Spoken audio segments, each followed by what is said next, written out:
So hello everyone and welcome back to my YouTube channel CA Vaibhav Vashisht, a channel where you will be getting all the classes of your economics and business studies at free of cost. And not just free of cost, we will be learning all the concepts of your economics and business studies with fun, with examples of some big celebrities and real life scenarios, ताकि आपको किसी भी चीज़ को रटना ना पड़े और आपको बिजनेस स्टडीज़ और इकोनॉमिक्स का हर एक कंसेप्ट भी अच्छे से समझ में आ जाए and you people are able to perform very very well in your examination. So students, आज हम क्या करने वाले हैं बेटा? आज हम स्टार्ट करेंगे your chapter number 7 of Indian economic development, employment. बेटा हम बाकी चैप्टर्स की तरह आज ही इस चैप्टर को स्टार्ट करेंगे और वन शॉट में एक ही बारे में बहुत डिटेल में इसको अच्छे से कंप्लीट भी कर लेंगे.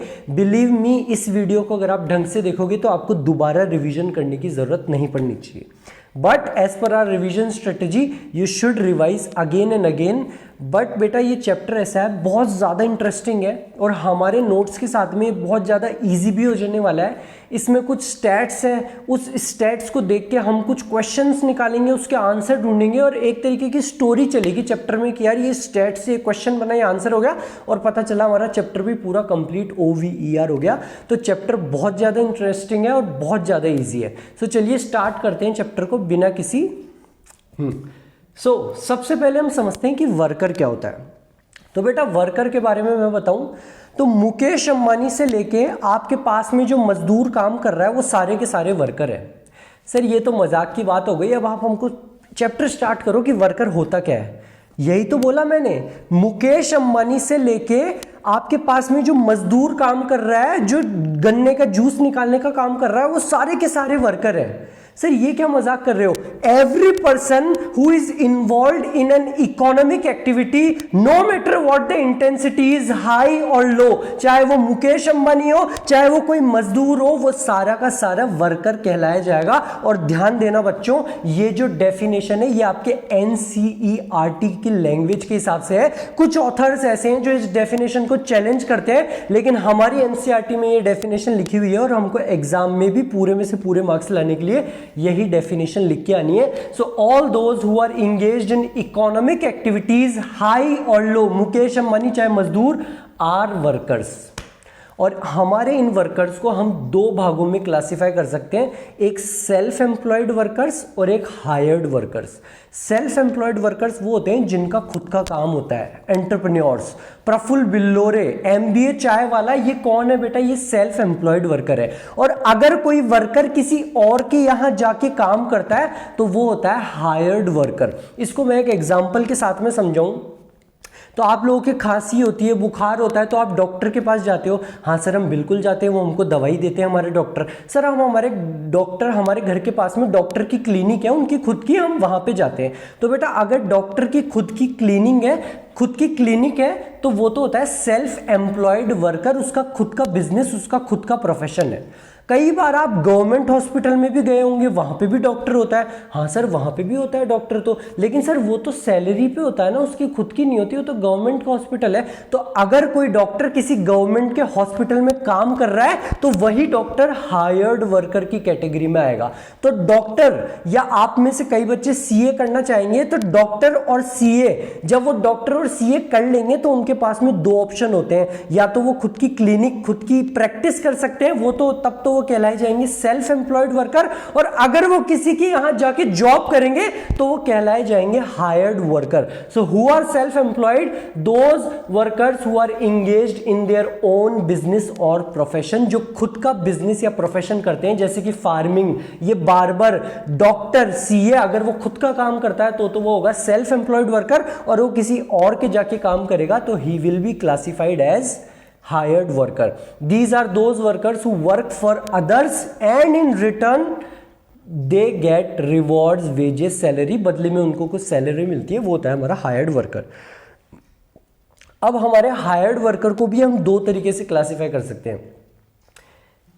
एक तो है कैजुअल वर्कर और एक है रेगुलर वर्कर. हायर्ड वर्कर को भी दो तरीके से क्लासिफाई कर सकते हैं, एक कैजुअल वर्कर और एक रेगुलर वर्कर.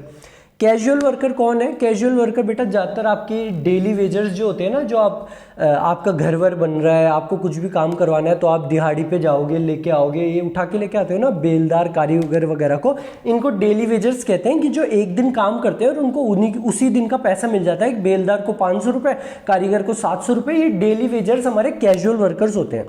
पर क्या हम एग्जाम में ऐसे लिख के आएंगे बेलदार, एग्जाम्पल बेलदार कारीगर? नहीं, हम लिख के आएंगे casual workers are daily wagers, they are not entitled to social security benefits.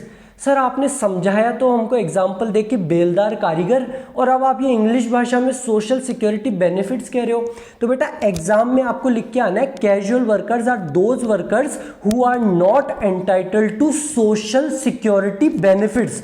Social security benefits, और क्या होता है ये सोशल सिक्योरिटी बेनिफिट्स? आपने कभी घर में सुना होगा, आपके पापा, आपके कोई भी कजन वगैरह अगर जॉब कर रहे होंगे, गवर्नमेंट जॉब या कोई सी भी जॉब, तो आपने सुना होगा ना कि यार सैलरी तो मेरी 60,000 है, पर है ना मिलते हैं ना कैश इन हैंड मेरे को 55,000 ही मिलते हैं, 5,000 रुपए कट जाता है। तो ये जो कट जाता है ना, ये और कुछ नहीं, ये आपका पीएफ का पैसा कटता है। कुछ तो एम्प्लॉय का कटता है और कुछ उतना ही एम्प्लॉयर को भी जमा कराना पड़ता है। तो जो कट जाता है वो आपका पीएफ, ग्रेच्युटी वगैरह होता है, उसको हम कहते हैं सोशल सिक्योरिटी बेनिफिट्स। तो जो कैजुअल वर्कर्स होते हैं उनको तो कोई सोशल सिक्योरिटी बेनिफिट्स नहीं मिलते, लेकिन आपके रेगुलर वर्कर्स को सोशल सिक्योरिटी बेनिफिट्स मिलते हैं, यानी कि उनका पैसा कट के पीएफ, ग्रेच्युटी इनमें जमा होता है। These are on permanent payroll of their employers, they are entitled to all social security benefits including pension, gratuity and provident fund, while your casual workers are not given any social security benefits like PF, gratuity वगैरह, इनको कोई भी social security benefit नहीं मिलती। ठीक है sir, हमको workers समझ में आ गया क्या होते हैं, सेल्फ एम्प्लॉयड क्या है, हायर्ड क्या है। हायर्ड के भी दो part, casual worker social security benefit नहीं मिलती, और रेगुलर वर्कर जो परमानेंट होते हैं उनको सारे सोशल सिक्योरिटी बेनिफिट मिलती है। ये हमको समझ में आ गया। चलते हैं हमारे नेक्स्ट टॉपिक के ऊपर और देखते हैं, जानते हैं कुछ कंसेप्ट्स के बारे में। इन कंसेप्ट्स में आपको शायद दिक्कत आई हो, तो आपको ये चैप्टर बेकार लगता होगा कि यार ये चैप्टर थोड़ा सा हार्ड है, पर अगर आप लोगों ने ये कंसेप्ट्स अच्छे से समझ लिए तो आपका चैप्टर बहुत ज़्यादा EASY बहुत ज़्यादा ईजी होने वाला है। तो ढंग से सुनते हुए चलना मेरे एग्जाम्पल्स को और इन कंसेप्ट्स को। सबसे पहले मैं आपको कंसेप्ट समझाऊंगा लेबर फोर्स और लेबर सप्लाई के बारे में। तो एक एग्जाम्पल लेते हैं। सपोज आप लोगों की क्लास में 100 बच्चे हैं। कितने बच्चे हैं सर? 100 बच्चे। और मैं एक बड़ा एंटरप्रेन्योर प्रफुल्ल बिल्लोरे, मेरा भी खुद का एक बिजनेस है, सीए चाय वाला या सीए कॉफी वाला, सीए कॉफी वाला हूं मैं आप लोगों की क्लास में आया 100 बच्चों की, और मैं पूछा कैसे हो बच्चों? आप बोले बहुत अच्छे हैं सर, पढ़ाई भी बहुत अच्छी चल रही है, क्या आप लोग मेरी कंपनी में काम करना चाहोगे? तो आप में से कई बच्चों ने तो हाथ उठाया। 60 बच्चे बोले या 50 बच्चे बोले सर हम काम करना चाहते हैं आपकी कंपनी में, और 50 बच्चे बोले कि आप हमारे पास आ जाना, हम आपको जॉब दे देंगे, हम नहीं काम करें आपके पास। 50 बच्चे तो मेरी कंपनी में काम करना चाहते हैं, लेकिन 50 बच्चे मेरी कंपनी में काम नहीं करना चाहते। 50 बच्चे मेरी कंपनी में काम करना चाहते हैं। अगर मैं इंग्लिश में बोलूं तो क्या बोलूंगा? 50 students are willing to work in my company, so those people who are willing and able to work are known as labour force. वो लोग जो कि एबल है और चाहते हैं काम करना, क्या चाहते हैं? वो काम करना चाहते हैं, वो होते हैं हमारे लेबर फोर्स। ठीक है सर, ये चीज हमको समझ में आ गई सर। और वो जो बचे हुए 50 थे ना, वो जो बचे हुए 50 है ना बेटा, उनका कुछ ही क्लासिफिकेशन नहीं है। और इस एग्जाम्पल को ध्यान रखना कि 50 बच्चे तो चाहते थे और 50 बच्चे नहीं चाहते थे, क्योंकि आगे एक बहुत इंपॉर्टेंट कंसेप्ट समझाने में ये कंसेप्ट काम आने वाला है। तो 50 बच्चे मेरी कंपनी में काम करना चाहते थे। 50 बच्चों को मैंने बोला देखो बेटा, आप में से 30 बच्चों को तो मैं दूंगा 10,000 रुपये, आप में से 10 बच्चे हैं ना, ये मेरे को है ना आप सही नहीं लगे, आपकी इंग्लिश वगैरह सही नहीं है, कुछ भी मैंने सोचा, आपको मैं दूंगा 8,000 और बचे हुए 10 को मैं केवल 5,000। आप सब लोग तैयार हो गए। तो लेबर फोर्स तो हमारा कितना है? 50 स्टूडेंट्स, 50 वर्कर्स।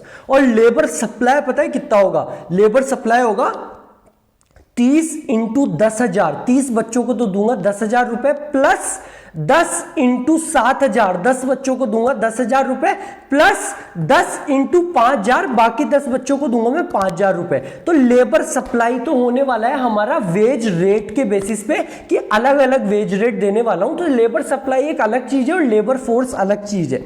अब मेरा क्वेश्चन आप लोगों को, क्या हमारा लेबर फोर्स बढ़ सकता है अगर number of students who are willing to work will not increase? 50 बच्चों ने हाथ खड़ा किया था कि सर हम आपकी कंपनी में काम करना चाहते हैं। अगर वो 50 से 55 या 45 नहीं होते, दे डोंट इंक्रीज और डिक्रीज, तो क्या हमारा लेबर फोर्स चेंज हो सकता है? Your answer will be no sir.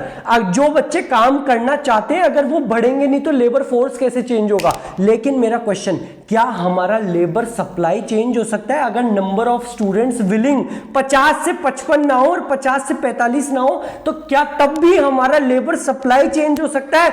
The answer is yes. मैंने आप लोगों को बोला था 30 बच्चों को तो मैं दूंगा 10,000, 10 को मैं दूंगा 7,000 और बचे हुए 10 को दूंगा 5,000। अगर मैं कहूं कि 30 बच्चों को मैं दूंगा 12,000 रुपए, 30 इंटू 12,000, प्लस बचे हुए 10 बच्चों को मैं दूंगा 7,000 के बजाय 10,000 रुपए, 10 into 10,000। So the point to remember over here is if the number of students don't increase or decrease, labor force will not change, but your labor supply can change even if the number of students does not increase or decreases.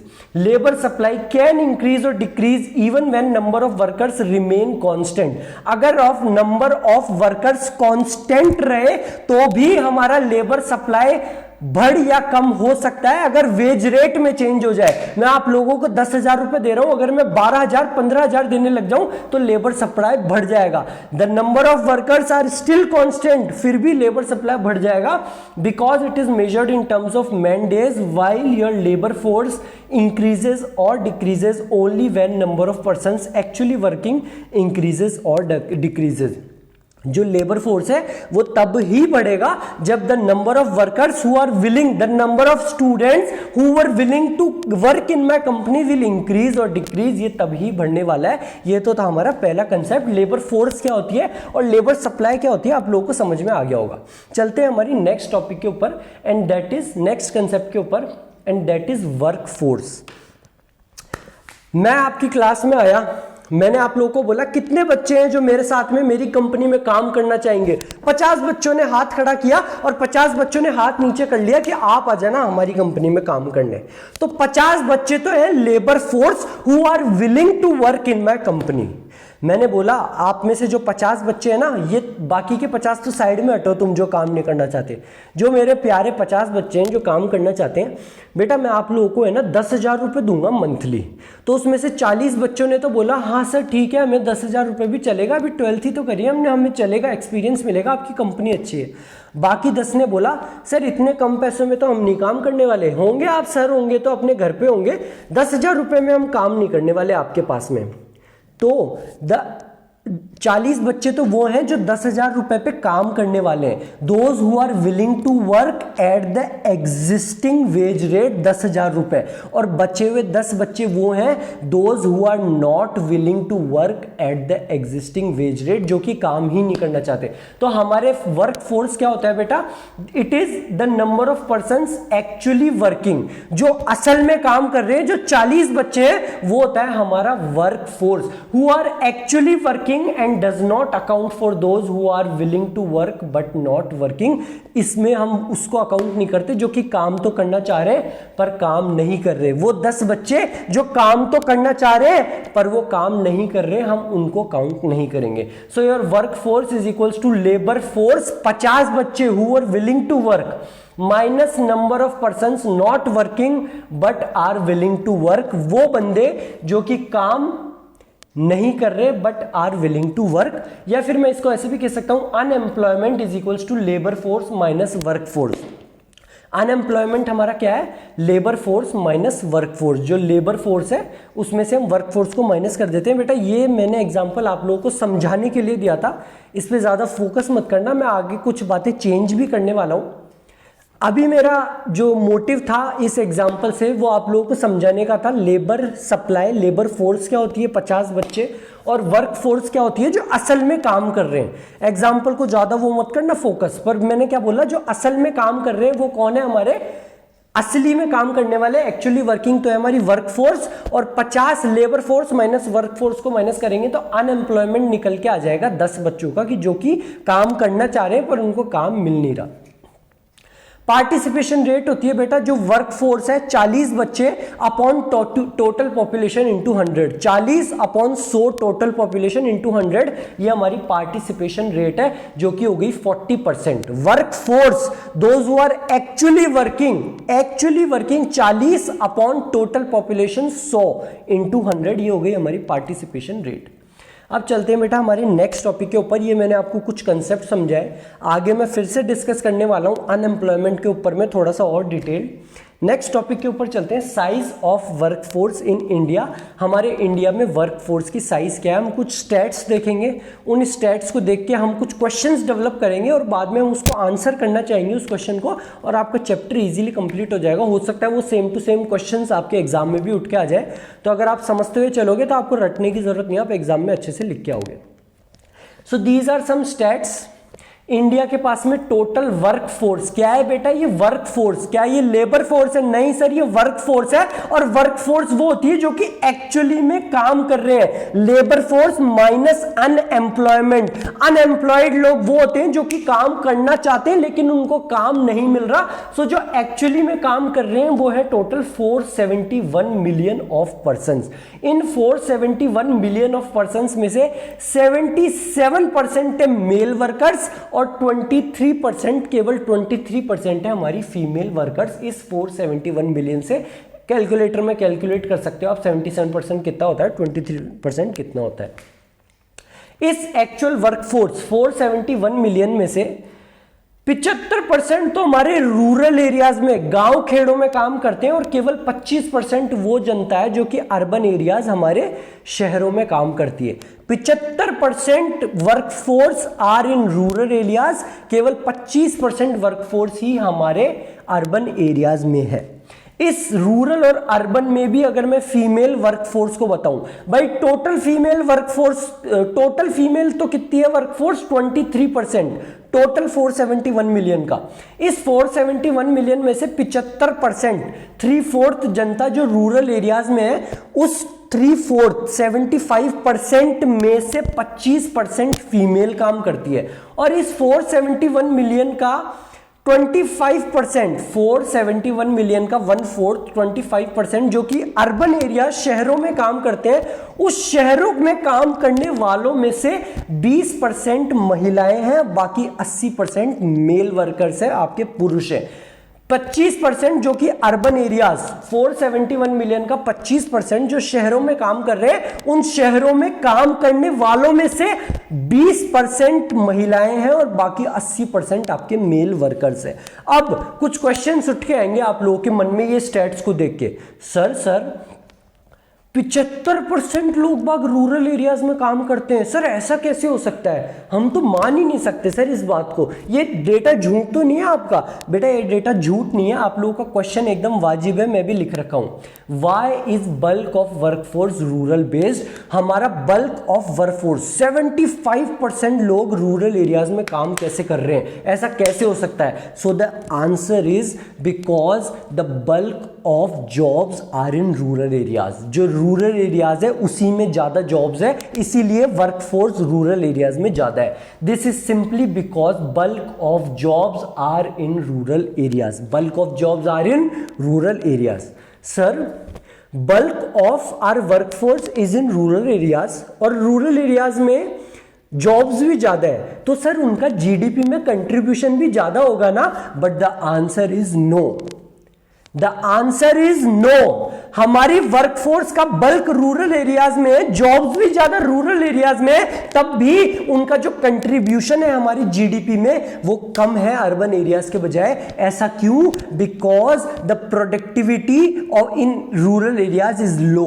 Rural areas का जो main occupation है वो है primary sector, agriculture. Rural areas, गांव खेड़ों का main occupation agriculture है, और जो एग्रीकल्चर की प्रोडक्टिविटी है वो बहुत कम है। क्योंकि उनकी प्रोडक्टिविटी कम है तो वहां पे रहने वाले लोगों की अर्निंग्स कम है, उनका लिविंग स्टैंडर्ड कम है, इसलिए रूरल एरियाज में पॉवर्टी, गरीबी भी बहुत ज्यादा है। यहां पे हमने 2 क्वेश्चन कवर कर लिए। अगर एग्जाम में लिखा हुआ है why is bulk of workforce rural based, ज्यादा जो वर्कफोर्स है वो रूरल बेस्ड क्यों है, तो आपका आंसर लिख के आना है because bulk of jobs are in rural areas. Question ये भी आ सकता है कि रूरल एरियाज में पॉवर्टी, गरीबी ज्यादा क्यों है, तो आपको ये लिख के आना है क्योंकि वहां पे जो प्रोडक्टिविटी है हमारे एग्रीकल्चर की वो कम है। क्योंकि प्रोडक्टिविटी कम है तो वहां के लोगों की अर्निंग्स कम है, वहां के लोगों की अर्निंग्स कम है तो उनका स्टैंडर्ड ऑफ लिविंग कम है, इसीलिए रूरल एरियाज में पॉवर्टी भी सबसे ज्यादा है।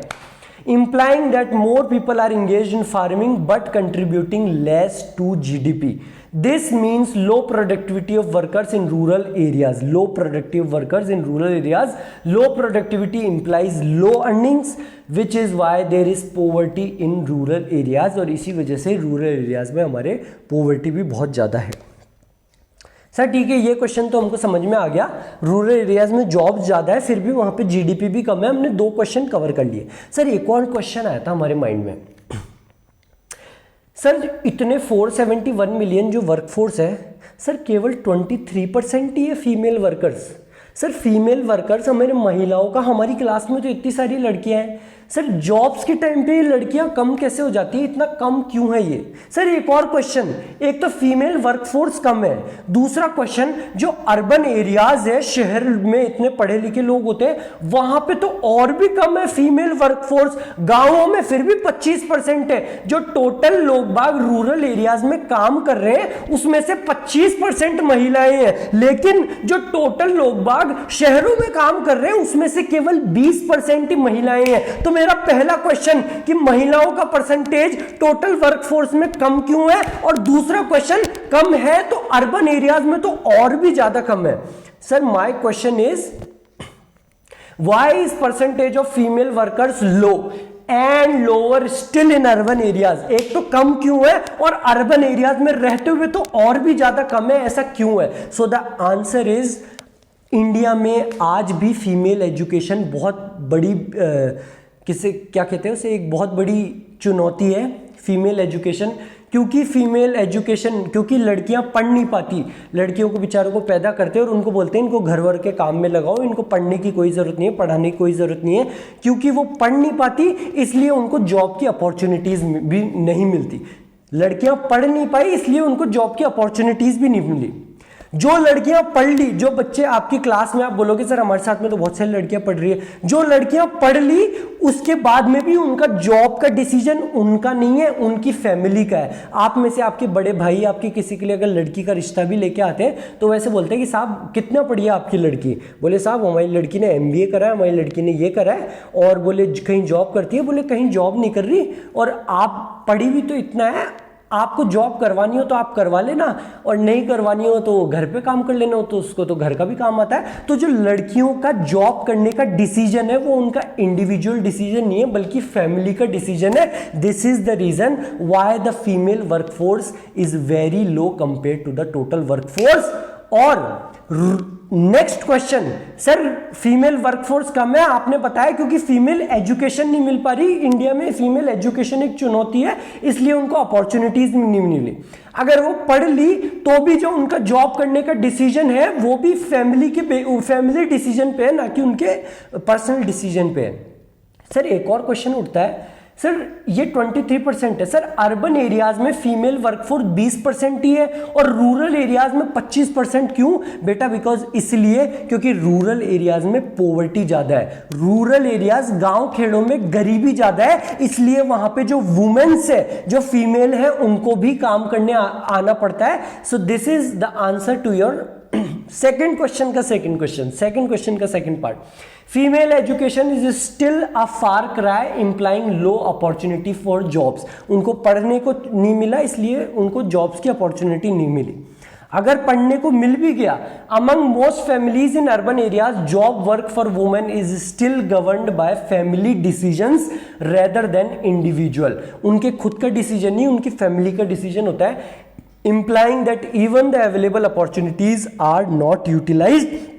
और कंपेयर टू अर्बन और रूरल एरियाज, की अर्बन में 20% ही और रूरल में 25%। क्यों? Because higher employment among women in rural areas is owing to rural poverty. Rural areas में जो फीमेल वर्कफोर्स है वो 25% अर्बन से ज़्यादा इसलिए है क्योंकि रूरल एरियाज में गरीबी बहुत ज़्यादा है, तो वहाँ की औरतों को भी काम करने आना पड़ता है। So this is your answer. हमने बेसिकली 2 क्वेश्चन कवर करे, लेकिन 2 क्वेश्चन में मैंने आपको और भी क्वेश्चंस बता दिए। एक तो पहला क्वेश्चन रूरल बेस्ड, इसमें मैंने आपको बता दिया रूरल एरियाज में पॉवर्टी क्यों है, ये भी एक question. Second question, female workers कम क्यों है, और कम है तो अर्बन एरियाज में और कम क्यों है, यहाँ पे भी हमने बेसिकली 2 क्वेश्चन कवर कर लिए। चलते हैं बेटा हमारे नेक्स्ट टॉपिक के ऊपर, and that is occupational structure. यहाँ पे भी हम कुछ स्टैट्स देखेंगे और उन स्टैट्स को देख के कुछ पॉइंट्स, कुछ क्वेश्चंस उठाएंगे और कुछ पॉइंटर्स हम देखेंगे कि हमको क्या समझना है उन स्टैट्स को देख के। ऑक्यूपेशनल स्ट्रक्चर, हमारे इंडिया का ऑक्यूपेशनल स्ट्रक्चर कैसा है? तो प्राइमरी सेक्टर है अपना बेटा 44.6%, और प्राइमरी सेक्टर आप सब लोग जानते हो बेसिकली एग्रीकल्चर मेन ऑक्यूपाई करता है आपके प्राइमरी सेक्टर को, एग्रीकल्चर, माइनिंग एंड क्वेरिंग, जो कि है 44.6%। आपका सेकेंडरी सेक्टर मैन्युफैक्चरिंग, कंस्ट्रक्शन वगैरह है 24.4%, और आपका tertiary sector that consist of 31% of your total occupational structure. Tertiary sector में क्या है बेटा? आपकी ट्रेड, ट्रांसपोर्ट वगैरह। प्राइमरी तो आप लोगों को समझ में आ रहा है, एग्रीकल्चर वगैरह हमारे प्राइमरी में आ गए। सेकेंडरी में हमारा आता है बेटा कोई कंस्ट्रक्शन, कोई मैन्युफैक्चरिंग कंपनीज वगैरह है, कंस्ट्रक्शन कंपनीज वगैरह है, तो उसमें जो लोग जॉब वगैरह कर रहे हैं ये आ गए हमारे सेकेंडरी सेक्टर में। और टर्शरी सेक्टर में वो सब चीज़ें जो कि कुछ सर्विसेज वगैरह दे रही है, जैसे बैंक्स वगैरह हो गए। मैं यहाँ पे काम करता हूँ किसी एमएनसी में, वो भी बेटा एक तरीके की सर्विस देती है। बाहर के city bank, Dash bank, Morgan Stanley वगैरह जो भी कंपनीज वगैरह सर्विसेज, ट्रेड वगैरह, ये सब ट्रांसपोर्ट वगैरह में इंगेज्ड है, वो हमारे टर्शरी सेक्टर में आ गए। और ये आपने कुछ स्टैट्स देख लिए कि प्राइमरी सेक्टर 44.6%, उससे कम टर्शरी सेक्टर, ध्यान देना 31%, और सबसे ज़्यादा कम हमारा सेकेंडरी सेक्टर 24.4%। तो सर इन स्टेट्स को देख के हम ये पॉइंट्स, ये बातें अंदाजा लगा सकते हैं कि सबसे पहला तो large sector of workforce depends upon primary activities to make a living, कि सबसे ज्यादा जो वर्कफोर्स है वो प्राइमरी एक्टिविटीज हमारे एग्रीकल्चर के ऊपर डिपेंडेंट है। और ध्यान देने वाली बात ये है, ज्यादातर लोग एग्रीकल्चर प्राइमरी एक्टिविटी के ऊपर डिपेंडेंट है, और जो हमारी प्राइमरी एक्टिविटी एग्रीकल्चर है वहां पे जो वेज रेट है, जो उनका रोज का भत्ता मिलता है, वो बहुत कम है। This shows backwardness of our Indian economy. हमारी ज्यादातर पॉपुलेशन प्राइमरी सेक्टर एग्रीकल्चर पे डिपेंडेंट है, और जो एग्रीकल्चर है उसका जो वेज रेट है वो बहुत कम है। This shows backwardness of Indian economy. दूसरी चीज, पहले हम ये पढ़ लेते हैं। Large segment of workforce depends upon primary activities to make a living and wage rate is significant lower in primary sector compare to secondary and tertiary sector. This points to backwardness of Indian economy. दूसरी चीज, primary sector में jobs ज्यादा क्यों है? This is simply because secondary और tertiary sector ज्यादा jobs create नहीं कर पाए। ज्यादातर युवा, ज्यादातर यूथ रूरल एरियाज में तो और भी ज्यादा, वो एग्रीकल्चर में क्यों जाते हैं? बिकॉज उनको पता है कि बाहर जाके मेरे को कोई कंपनी में जॉब नहीं मिलने वाली, ना तो मुझे सेकेंडरी सेक्टर में जॉब मिलेगी, ना मुझे टर्शरी सेक्टर में जॉब मिलेगी। केवल कुछ ही युवा हैं जो वहां पे जॉब कर पाते हैं, क्योंकि उनको वहां पे जॉब नहीं मिलेगी, इसलिए उनको प्राइमरी सेक्टर पे निर्भर होना पड़ता है। This again shows backwardness of Indian economy. Greater employment in primary sector reveals that secondary and tertiary sectors have failed to generate ample job opportunities. वो ये बताता है कि सेकेंडरी और टर्शरी सेक्टर ने जितनी जॉब अपॉर्चुनिटीज होनी चाहिए उतनी जनरेट नहीं करी है, इसलिए ज्यादातर युवा हमारा प्राइमरी एक्टिविटीज एग्रीकल्चर पे ही डिपेंडेंट है। This again points to backwardness of Indian economy. तीसरा पॉइंट हम क्या देख सकते हैं सर, हम ये देख सकते हैं कि प्राइमरी सेक्टर पे तो चलो ठीक है डिपेंडेंट है सर, ये जो टर्शरी सेक्टर है ना इसका परसेंटेज ज़्यादा है हमारे सेकेंडरी सेक्टर मैन्युफैक्चरिंग कंस्ट्रक्शन वगैरह, इनसे इसका सेक्टर ज़्यादा है इसका कम है। दिस शोज कि जो सेकेंडरी सेक्टर है, जो हमने सोचा था हमारे 5 ईयर प्लान्स बनाते टाइम कि हम इंडस्ट्रियलाइजेशन करेंगे, it have failed to become the leading factor in growth of Indian economy. जो इंडस्ट्रियलाइजेशन है, जो सेकेंडरी सेक्टर है वो फेल हो चुका है। कायदे से जो हमने सोचा था 5 ईयर प्लान से, हमने ये सोचा था कि सेकेंडरी सेक्टर सबसे ज्यादा ग्रोथ, सबसे ज्यादा एम्प्लॉयमेंट अपॉर्चुनिटीज देगा, but it is your tertiary sector जो कि सबसे ज्यादा एम्प्लॉयमेंट अपॉर्चुनिटीज दे रहा है। Secondary sector lagging behind the tertiary sector points to the fact that industrialization has failed to take off to become leading sector of growth. Industrialization has failed to take off to become the leading sector of growth. बहुत अच्छे से ध्यान रखना, industrialisation जो हमने सोचा था कि ये लीडिंग फैक्टर बनेगा, it has failed to become the leading factor of growth. कुछ और स्टेट्स पे चलते हैं। ये तो हमने स्टेट्स देखे, कुछ पॉइंट्स भी निकाले, और स्टेट्स के ऊपर चलें तो जो हमने वर्क फोर्स, जो हमने ऑक्यूपेशनल स्ट्रक्चर देखा था उसको भी हमने और डिवाइड कर दिया। प्राइमरी सेक्टर कितना था सर, 44.6%, उसको मैंने रूरल और अर्बन एरियाज में डिवाइड कर दिया। तो प्राइमरी सेक्टर रूरल में तो 44 से भी ज्यादा 59.8% है, और अर्बन एरियाज में केवल 6.6% है। कितना? केवल 6.6%। क्योंकि आप लोग जानते हो शहर वगैरह में एग्रीकल्चर वगैरह, ये फार्मिंग वगैरह तो होती नहीं है, तो हम शहरों में केवल 6.6% डिपेंडेंट है हमारे एग्रीकल्चर प्राइमरी सेक्टर के ऊपर, लेकिन गांवों में 59.8%। सेकेंडरी सेक्टर पे 20.4% लोग निर्भर है और शहरों में 34.3%, और टर्शरी सेक्टर में 59.1%। ध्यान देने वाली बात यह है, शहरों के लोग सबसे ज्यादा किसके ऊपर डिपेंडेंट है? Tertiary sector. सबसे कम एग्रीकल्चर के ऊपर और सबसे ज्यादा टर्शरी सेक्टर 59.1%। कहां 34.3% और कहां 59.1%। तो ये स्टैट्स देख के भी हम कुछ पॉइंट्स, कुछ बातें समझ सकते हैं।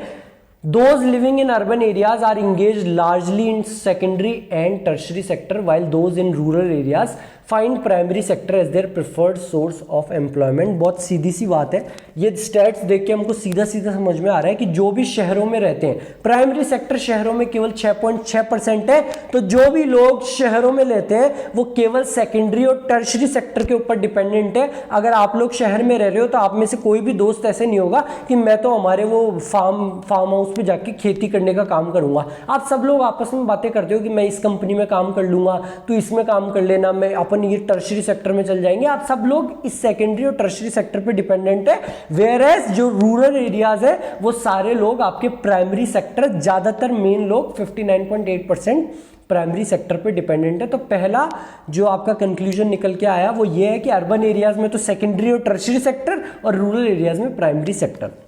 दूसरा पॉइंट जो मैंने आपको यहां पे भी गौर करवाया था, tertiary sector is taking a lead over secondary sector. जो टर्शरी सेक्टर है it is taking a lead over your secondary sector as a source of employment in urban areas. Urban areas में 59.1%, कहाँ 34.3% और कहाँ पे लगभग 60%। So it has taken a lead over your secondary sector as source of employment. चलते हैं हमारे next topic के ऊपर, बहुत ही इंटरेस्टिंग, जॉबलेस ग्रोथ।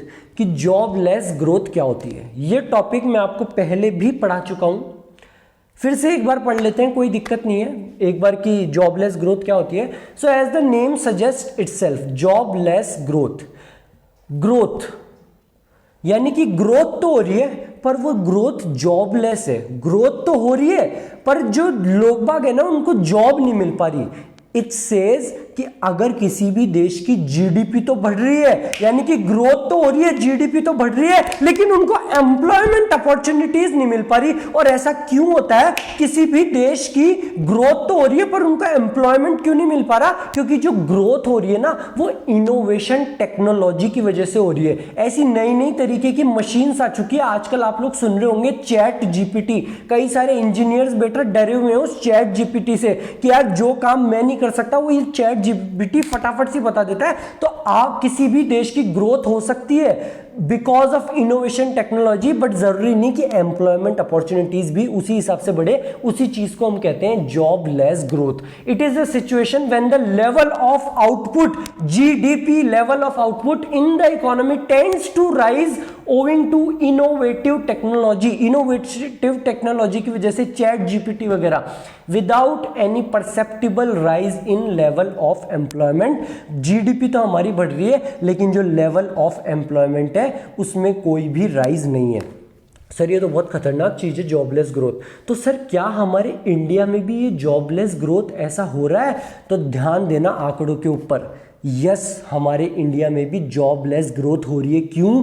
क्योंकि अगर आप स्टैट्स देखो तो जो इंडिया की जीडीपी है वो तो 3.6% से 8% पे पहुंच चुकी है। जो ग्रोथ रेट है हमारी जीडीपी में, साल ब साल जो ग्रोथ रेट है जीडीपी में वो 3.6% से 8% हो गई है। लेकिन जो ग्रोथ रेट है हमारी एम्प्लॉयमेंट में, वो एम्प्लॉयमेंट रेट के बढ़ने में वो 1.5% से कम होके केवल 1% हो गई है। जीडीपी तो हमारी 3.6% से 8% हो गई, ग्रोथ तो हो रही है, लेकिन जो एम्प्लॉयमेंट रेट में बढ़ने की जो रेट है वो 1.5% से केवल 1%, आधा परसेंट कम हो गई है। So India is also facing this problem of jobless growth, जहां पे जीडीपी तो बढ़ रही है इनोवेटिव टेक्नोलॉजी की वजह से, लेकिन जो जॉब्स है, जो एम्प्लॉयमेंट अपॉर्चुनिटीज है वो उस हिसाब से नहीं बढ़ रही है।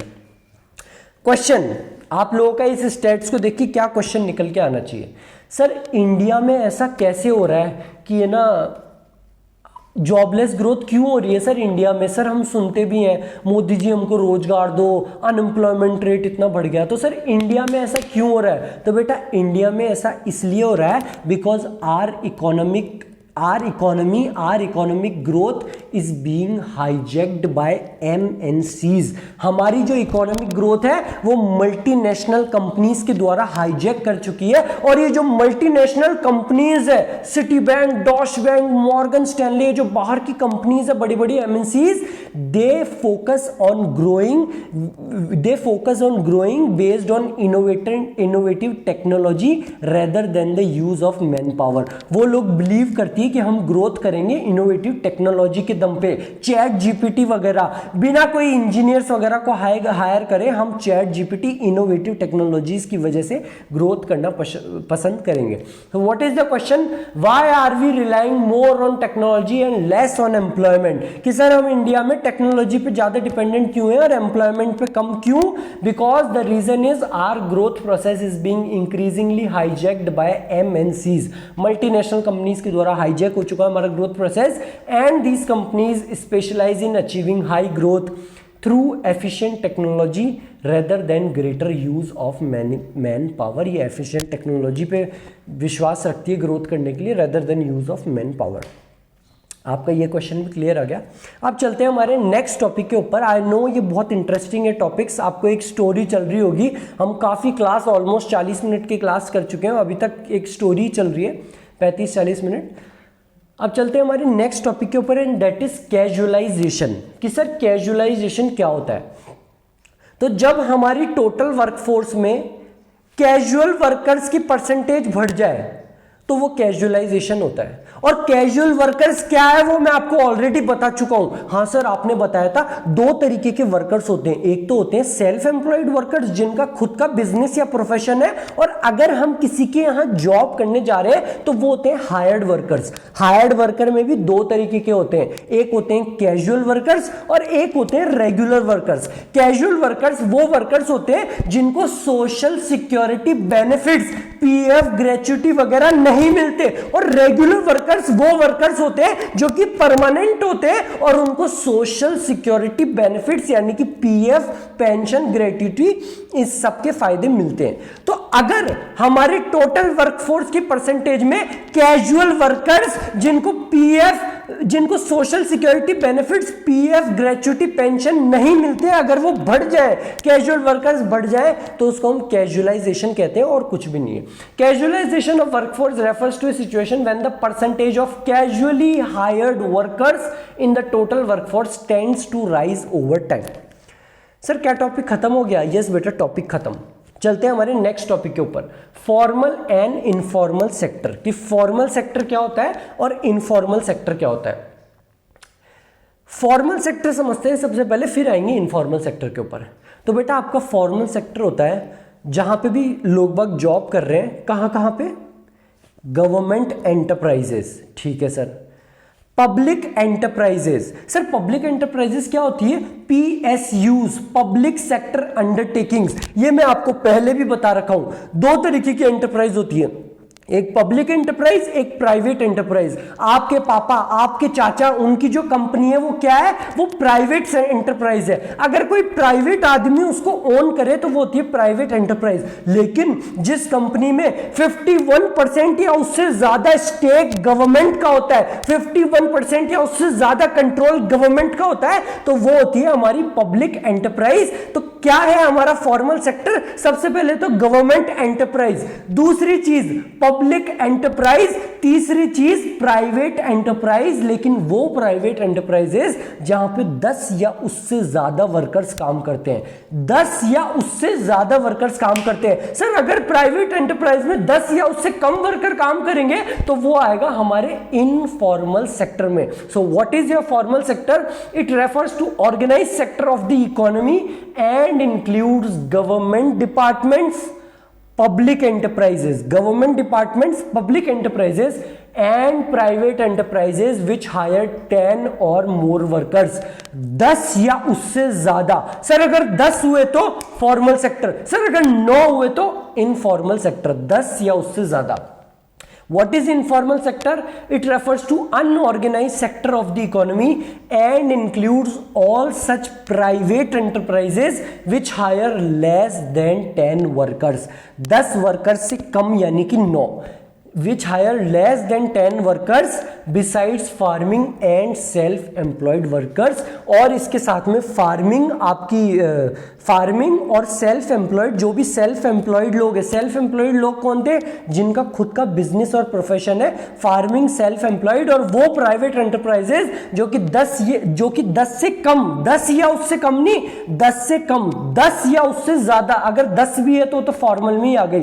तो वो सारी प्राइवेट एंटरप्राइजेस, सेल्फ एम्प्लॉयड और फार्मिंग, जो कि फार्मिंग, सेल्फ एम्प्लॉयड और वो सारी प्राइवेट एंटरप्राइजेस जो कि 10 से कम वर्कर्स को रखती है, वो आएगी हमारी इनफॉर्मल सेक्टर में।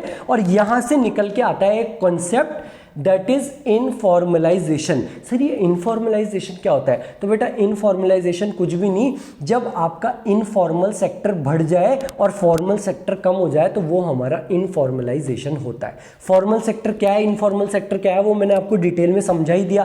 तो अगर इनफॉर्मल सेक्टर बढ़ रहा है और फॉर्मल सेक्टर कम हो रहा है टोटल वर्कफोर्स में, तो वो क्या हो गया हमारा informalization. Informalization of workforce is defined as a situation where percentage of workforce in formal sector tends to decline and that in the informal sector tends to rise।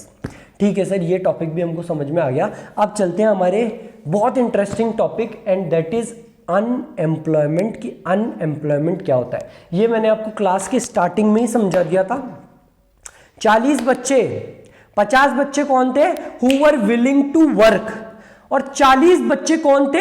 जो कि काम करना चाह रहे थे उस एग्जिस्टिंग वेज रेट पे, उनको काम मिल भी रहा था। और 10 बच्चे जो थे जो कि काम करना तो चाह रहे थे लेकिन उनको काम मिला नहीं था। 10 बच्चे वो थे जो काम करना तो चाह रहे थे लेकिन उनको काम मिला ही नहीं था। 40 बच्चे जिनको काम मिला एक्चुअल वर्कफोर्स, 10 बच्चे जो काम करना तो चाह रहे थे लेकिन उनको काम मिला नहीं, वो था अनएम्प्लॉयमेंट। और 50 बच्चे वो थे जो काम करना ही नहीं चाह रहे थे। आपको और याद करने के लिए मैं मीम लेके आया हूं, आई एम नॉट इंटरेस्टेड, यार मुझे करना ही नहीं है, मुझे सुनना ही नहीं है, को काट के करना ही कर देना। कि वो 50 बच्चे जो ये कह रहे हैं कि I am not interested sir, मुझे करना ही नहीं है, वो पार्ट नहीं होंगे हमारे अनएम्प्लॉयमेंट के। हमारे अनएम्प्लॉयमेंट में केवल वही लोग आएंगे जो काम करना चाहते हैं लेकिन उनको काम मिल नहीं रहा। Unemployment refers to a situation when people are willing to work at the existing wage rate। मैंने आपको क्लास के स्टार्टिंग में ही बताया था कि एग्जाम्पल को ज़्यादा दिल से मत लगा लेना, वो इसलिए बोला था कि मैंने आपको समझाने के लिए, आपके दिमाग में पटकने के लिए वो सिचुएशन बनाई थी। लेकिन ये बात याद रखना कि वो जो 10 बच्चे थे ना जो मुझको ऐसे बोले थे सर 10,000 रुपये में हम काम नहीं करेंगे, वो मैं एग्जाम्पल को थोड़ा सा और चेंज कर देता हूँ अब आप लोगों के माइंड को और ड्राफ्ट करने के लिए। 50 बच्चे बोले थे सर हम काम करना चाहते हैं 10,000 रुपए में, 50 के 50 बच्चे 10,000 रुपए में काम करना चाहते हैं और 50 बच्चे काम ही नहीं करना चाहते मेरे साथ में, 10,000 रुपए या कितने भी रुपए पे काम ही नहीं करना चाहते, उनको तो साइड में हटा दो, कंसिडर ही नहीं करेंगे। जो 50 बच्चे 10,000 रुपए एग्जिस्टिंग वेज रेट पे काम करना चाह रहे थे, उनमें से मैंने बोला कि मैं 40 बच्चों को ही केवल काम पे रखूंगा, 10 बच्चों को मैं काम पे नहीं रखूंगा। तो वो 10 बच्चे हैं हमारे अनएम्प्लॉयमेंट, जो कि काम करना चाहते हैं, those who are willing to work at the existing wage rate but are not getting any work. Unemployment refers to a situation when people are willing to work at the existing wage rate as well as able to work, काम कर भी सकते हैं but are not getting work, लेकिन फिर भी उनको काम नहीं मिल रहा। जो कि काम करना चाहते हैं और काम कर भी सकते हैं, एग्जिस्टिंग वेज रेट 10,000 रुपए जो मैंने आप लोगों को बोला था। जो बच्चे बोले कि सर हम तो काम करना ही नहीं चाहते, उनको तो साइड में हटा दो, उनको तो कंसिडर ही नहीं करेंगे। जो काम करना चाहते हैं लेकिन फिर भी उनको काम नहीं मिल रहा, वो आएंगे हमारे अनएम्प्लॉयमेंट में। It should be noted that such people who are not willing to work at the existing wage rate are not considered as unemployed. जो कि एग्जिस्टिंग वेज रेट हो सकता है 50 में से 60 बच्चों ने हाथ खड़ा किया था कि सर हम आपकी कंपनी में काम करना चाहते हैं, मैं बोला 10,000 रुपए दूंगा, तो 10 बच्चों ने हाथ नीचे कर लिया, सर इस रेट पे तो हम काम नहीं करेंगे, हम उनको भी कंसीडर नहीं करेंगे। जो एग्जिस्टिंग वेज रेट 10,000 रुपए पे भी काम नहीं करना चाहते, हम उनको भी अनएम्प्लॉयमेंट में कंसीडर नहीं करेंगे, हम केवल उन्हीं को कंसीडर करेंगे जो एग्जिस्टिंग वेज रेट 10,000 रुपए में काम करना चाह रहे हैं लेकिन उनको काम मिल नहीं रहा। It should be noted that such people who are not willing to work at the existing wage rate, मुझे करना ही नहीं है यार, उन लोगों को हम कंसीडर नहीं करेंगे। चलते हैं अनएम्प्लॉयमेंट के अंदर एक टॉपिक के टाइप्स ऑफ अनएम्प्लॉयमेंट, कि हमारा अनएम्प्लॉयमेंट भी बेटा दो तरीके का होता है। एक तो होता है डिसगाइज्ड अनएम्प्लॉयमेंट और एक होता है आपका सीजनल अनएम्प्लॉयमेंट। ध्यान से सुनना मेरी बात को, इसमें मैं आपको कई सारी बातें बताने वाला हूं जो आपको एग्जाम में भी लिख के आनी है।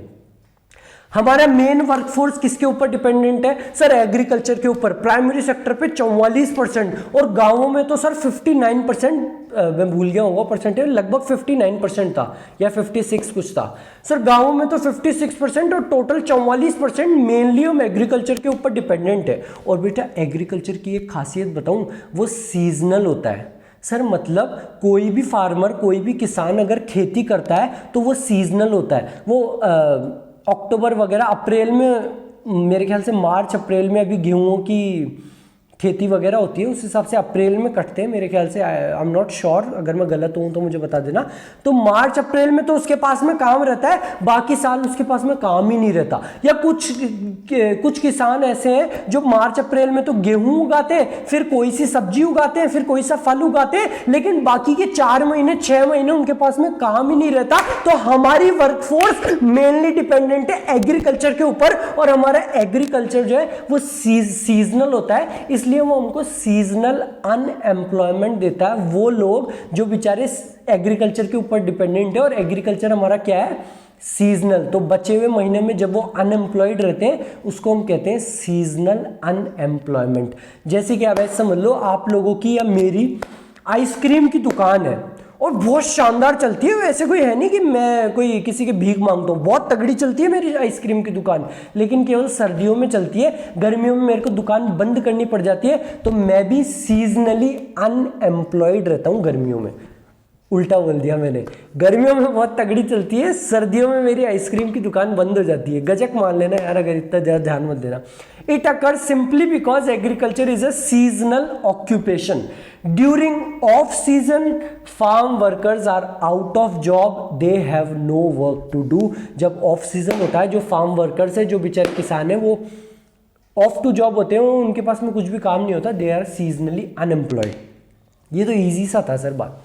मेन टॉपिक आता है डिसगाइज्ड अनएम्प्लॉयमेंट, कि डिसगाइज्ड अनएम्प्लॉयमेंट क्या होता है। तो बेटा डिसगाइज्ड अनएम्प्लॉयमेंट होता है वो जॉब जिसको करने के लिए चाहिए तो केवल 10 लोग, कोई काम अगर उसको करने के लिए 10 लोग चाहिए और अगर वहीं पे मैं 20 लोगों को लगा रखा हूं तो वो होता है डिसगाइज्ड अनएम्प्लॉयमेंट। केवल 10 लोग काम करने के लिए चाहिए, बचे हुए 10 लोग, 20 लोगों को आपने क्यों लगाया, तो वो जो बचे हुए 10 लोग हैं they are disguised unemployed, they are disguisedly unemployed. और ये भी ज्यादातर हमारे एग्रीकल्चर में होता है। जमीन थी दादाजी की, दादाजी अपने 3 बेटों के साथ में आराम से पूरी खेती कर लेते थे। अब दादाजी तो खत्म हो गए, 3 बेटों के और बच्चे होते गए, पोते वगैरह होते गए। अब हुआ क्या, जो काम दादाजी और उनके 3 बेटे केवल 4 लोग कर लेते थे, अब उसी काम को, क्योंकि सेकेंडरी और टर्शरी सेक्टर में हमारे रूरल एरियाज कुछ है ही नहीं काम, वो प्राइमरी सेक्टर पे डिपेंडेंट है, तो वही काम जो 4 लोग कर रहे थे, दादा और उनके 3 बेटे, अब उसी काम को दादा को मारेंगे नहीं हम, जो काम को दादा और 3 बेटे 4 लोग कर रहे थे, अब उसी काम को दादा, उनके 3 बेटे और उनके 8 पोते, जो काम 4 लोग कर रहे थे, अब उसी काम को 12 लोग कर रहे हैं, तो बचे हुए 8 लोग आपके डिसगाइजली अनएम्प्लॉयड है। It occurs when the number of workers engaged in a job is much more than actually required। जब हमको असल में जितने लोग चाहिए उससे ज्यादा अगर हम किसी जॉब पे लगा रहे हैं तो वो डिसगाइज्ड अनएम्प्लॉयमेंट होता है। और ये कहां पे ज्यादा प्रिवेल करता है, हमारे एग्रीकल्चर में। दोनों ही तरीके के अनएम्प्लॉयमेंट हमारे एग्रीकल्चर में ज्यादा प्रिवेल करते हैं। और हमारी टोटल वर्कफोर्स, हमारा ऑक्यूपेशनल स्ट्रक्चर भी ज्यादा कहां पे एम्प्लॉयड है, एग्रीकल्चर में ही। नाउ कॉजेज ऑफ अनएम्प्लॉयमेंट, कि हमारे अनएम्प्लॉयमेंट जो कि इतना बढ़ता हुआ जा रहा है, हम सुनते रहते हैं मोदी जी हमें रोजगार दो, अनएम्प्लॉयमेंट रेट इतनी बढ़ गई, उसके कॉजेज क्या क्या है। So these are some of the reasons of your unemployment: rapid growth of population, limited mobility of labour, joint family system. अब ये क्या है, इसको एक एक को डिटेल में समझ लेते हैं। सबसे पहला अनएम्प्लॉयमेंट का कारण पॉपुलेशन का बढ़ना। यार जॉब अपॉर्चुनिटीज हम तो कर रही है, मोदी जी कह रहे हैं हम तो बहुत अच्छा काम कर रहे हैं, जॉब अपॉर्चुनिटीज भी कर रहे हैं, लेकिन पॉपुलेशन इतनी ज्यादा बढ़ गई तो हम क्या करें। हम तो कर रहे हैं जॉब्स क्रिएट, पर पॉपुलेशन इतनी ज्यादा हो गई तो हम भी क्या करें, अनएम्प्लॉयमेंट इसलिए बढ़ रहा है। Constantly rising population has been a grave problem in India. It is one of the principal factors contributing to unemployment. Unemployment का one of the biggest factor is your rising population. Second factor, slow economic growth. जो हमारी economic growth है वो बहुत धीरे धीरे हो रही है, क्योंकि हमारी इकोनॉमिक ग्रोथ धीरे धीरे हो रही है तो एम्प्लॉयमेंट अपॉर्चुनिटीज भी कम बन रही है। वो केवल इतनी बन रही है, लेकिन जो रिक्वायर्ड, जो जिनको जॉब्स चाहिए वो तो बहुत ज़्यादा है, और हमारी ग्रोथ कम है तो एम्प्लॉयमेंट अपॉर्चुनिटीज बहुत कम धीरे धीरे बढ़ रही है। Indian economy is underdeveloped and its growth rate is very slow. Slow growth rate fails to generate enough employment opportunities.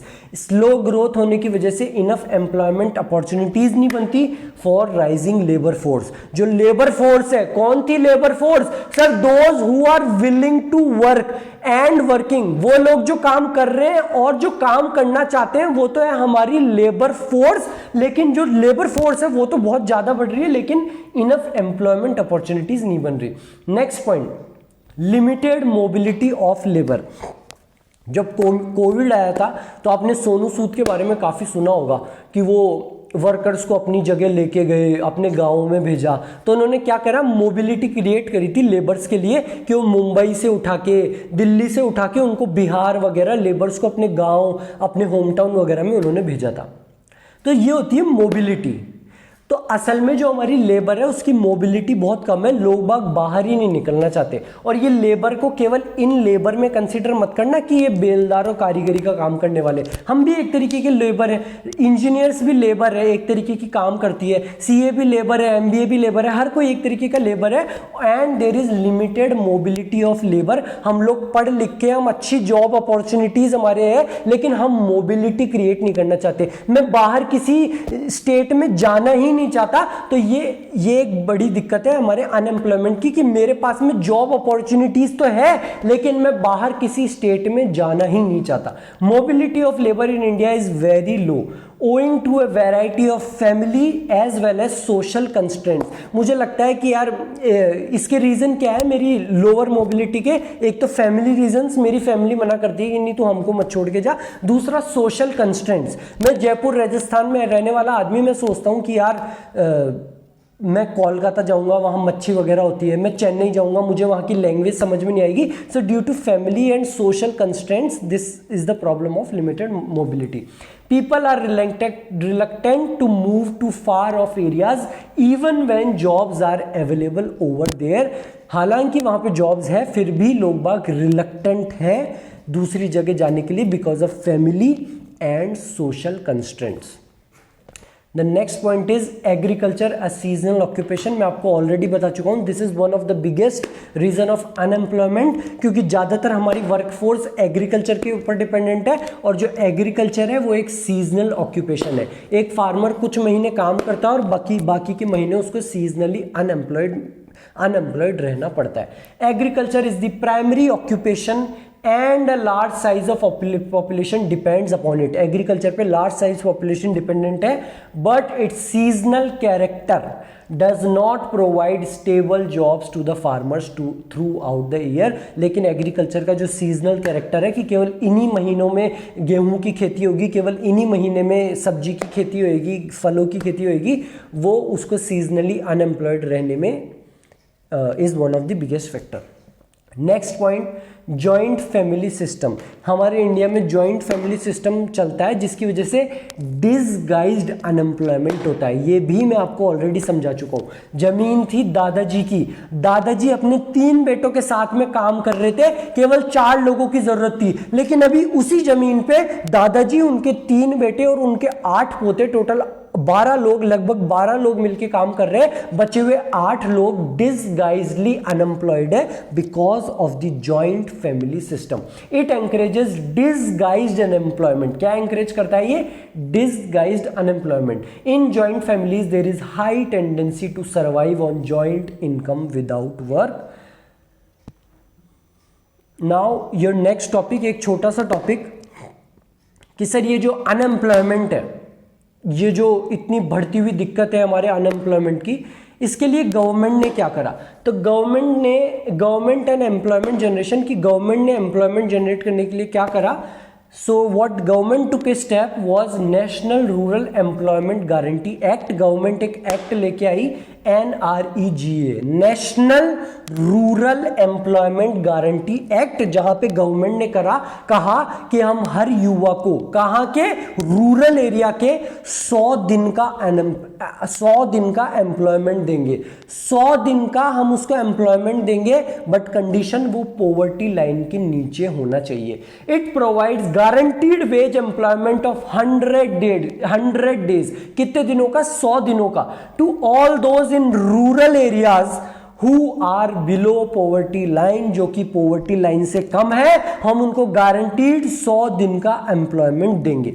And are able and willing to work at the wage rate offered by the government, but शर्तें, condition, क्या शर्त है हमारी? वो able होने चाहिए, वो काम करने के लायक होने चाहिए। पता चले उनका हाथ कटा हुआ है, उनका पैर कटा हुआ है, तो वो लायक ही नहीं काम करने के। And should be willing to work, वो काम करने के लिए विलिंग, इच्छाधारी भी होनी चाहिए। पता चले गवर्नमेंट तो आई और गवर्नमेंट बोली आओ काम करो, वो बोलेंगे अरे हम तो खुद ही राजा हैं, हम थोड़ा ना तुम्हारे पास में काम करने आएंगे। So they should be able and willing to work. Government will give them 100 days guaranteed employment condition. They should be in rural areas and below poverty line. Rural area और below poverty line होनी चाहिए।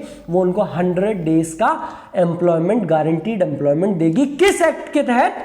National rural employment guarantee act, national rural employment guarantee act. और केवल यही नहीं, government और भी कई सारी स्कीम्स, कई सारी अपॉर्चुनिटीज, कई सारी उन्होंने चीजें लॉन्च करी, जैसे कि skill India, make in India, startup. आप लोग सुनते होंगे मेक इन इंडिया, हम इंडिया में ही बनाएंगे, इंडिया में ही खाएंगे। ये सारी चीजें भी गवर्नमेंट ने लॉन्च करी है, जो अभी इतनी सक्सेसफुल नहीं हो पाई। लेकिन when these campaigns will be actually realize, तो ये काफ़ी सारी एम्प्लॉयमेंट अपॉर्चुनिटीज़ क्रिएट करने वाले हैं। क्या क्या? हमारे skill India, make in India, startup India. आपको इसमें डिटेल में नहीं घुसना है, आपके एग्जाम्स भी पास में हो और एग्जाम्स पास में नहीं हो तो भी अभी आपको इतना जानना ज़रूरी है कि गवर्नमेंट के कुछ रिसेंटली लॉन्च्ड कैंपेन्स है गवर्नमेंट के, कुछ skill India, make in India और स्टार्टअप इंडिया।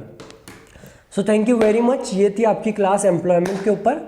मिलते हैं हमारी नेक्स्ट क्लास के ऊपर, तब तक के लिए और हाँ, एक क्वेश्चन और था मेरा कि आप लोगों की पढ़ाई कैसे चल रही है, वो ज़रूर बताइएगा मुझको मैसेज करके, कमेंट करके कि आप लोगों की पढ़ाई वढ़ाई कैसे चल रही है। सो थैंक यू वेरी मच। मिलते हैं हमारी नेक्स्ट क्लास में।